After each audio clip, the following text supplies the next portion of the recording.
My education has been a unique aspect of my life, partly because I have attended 10 different schools. I've gone from going to a prestigious Catholic school to an underfunded public school, and I was even homeschooled for a year. This was due to my father's job. You see, he's in the military and has been for over 25 years. Each school was different and had its pros and its cons, but there was a striking similarity between all of the schools I have attended, and that was that there was a divide between the students in the school. In my elementary school in Alaska, the divide was between the boys and the girls. Cooties obviously ran rampant throughout my small class, as I bet it did at your elementary schools too. Then I moved to Florida. I was going into my 6th grade year, and the culture shock was huge. The divide was between the innocent scholars and the punks who would smoke on school grounds. I noticed that both of these groups tended to do the exact same things, but it was the group that were labeled as punks who got in trouble for it. Then I moved to North Utah, where my perspective on education changed forever. March 19th, 2017.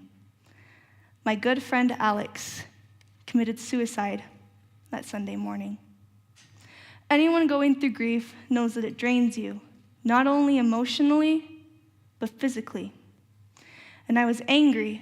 I was angry at the fact that no one in the school I attended seemed to care he was gone or simply seemed to notice. And that was because he was labeled as a punk. He wasn't very popular, and he got into trouble often.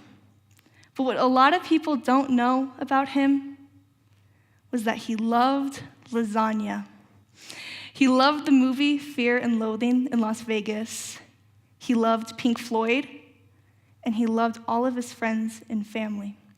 When you humanize him, he's no longer just a typical punk. He was a 16-year-old boy with a lot of heart and a lot left to give in this world. I now am a senior at ParkCity High School. No one expects to move to a new school in a new area and start over their senior year, but it's been one of the best decisions that I've made.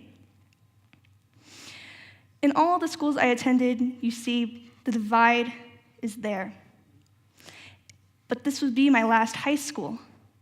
And as a person who's experienced multiple educational environments across the country, I've become passionate about problems that happen in our schools and what we can do to fix them.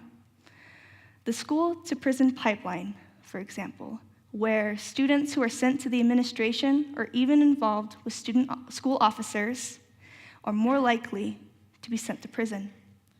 Well, you might be thinking, these kids are nothing but trouble. They deserve to be in jail. They're punks. But a lot of these kids are getting expelled or suspended for small offenses. It is a fact that Black students are 4 times more likely to be suspended or expelled than their peers, their white peers, even though they are sent to the office at roughly the same rate. And I've seen evidence of this in the schools I've attended, where a student of color would get suspended for 3 days for loitering in the halls, and a white student can get away with saying disgusting racist comments and even vandalizing and just get a slap on the wrist. These students are pitted against each other just by the fact of their skin color. I also want to talk about underfunding in schools and how these two topics tie in with each other. Districts funnel money into schools based on test scores. So schools with higher average test scores get more money than the schools with lower average test scores.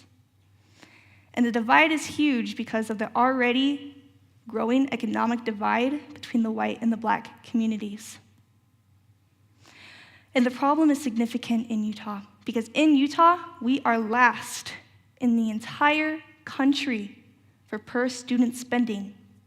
When you compare our statistics to New York's, New York per student spending rate is 8 times more than ours.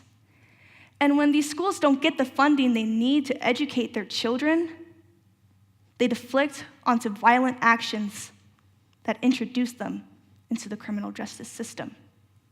It's true when they say you spend your money and you spend your time on things that matter most to you. So why aren't our politicians focusing more on education? Some are. In Oakland, for example, they've started rehabilitating students and counseling students who got into trouble rather than criminalizing them. And in turn, graduation rates are up, and so are grades. It's truly incredible to see what a small change can make in our schools. Because education is the key to ensuring the next generation is successful. And as a privileged white woman who has experienced a great education, it is unfair of me not to recognize that a girl just like me could have had the same education opportunities, could have not been introduced into the criminal justice system had it not been for the color of her skin, had it not been for what she was labeled as, had it not been for her school's average test scores, had it not been for her ability to afford a higher education. Maybe if we focus on counseling our students rather than bringing law and order into our classrooms, Alex would have had a chance.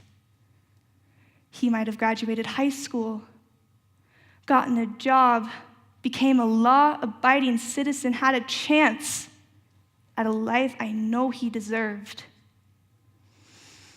The divide in our schools will only grow stronger the more we discriminate and criminalize our own peers. Thank you.